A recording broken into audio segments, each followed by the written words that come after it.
You want old school? Old school's gonna give you some old school.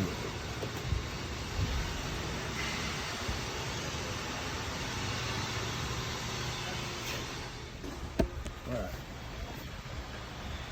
You see our check engine light in that lower left-hand corner?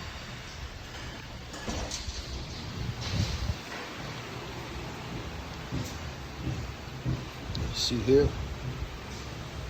this is our 5-volt reference circuit.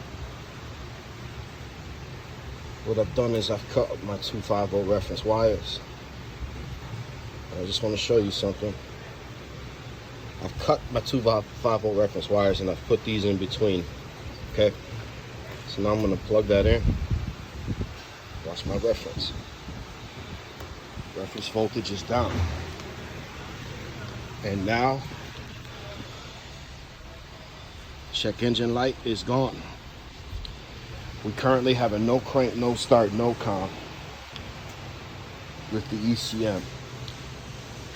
And it's because our 5-volt reference is shorted to ground on this VC line. And remember, anytime you're dealing with an ECM that's not communicating, powers, grounds, communication, and make sure the 5-volt reference isn't shorted to ground. Simple test, no fancy tools necessary, my friend. Test light, multimeter.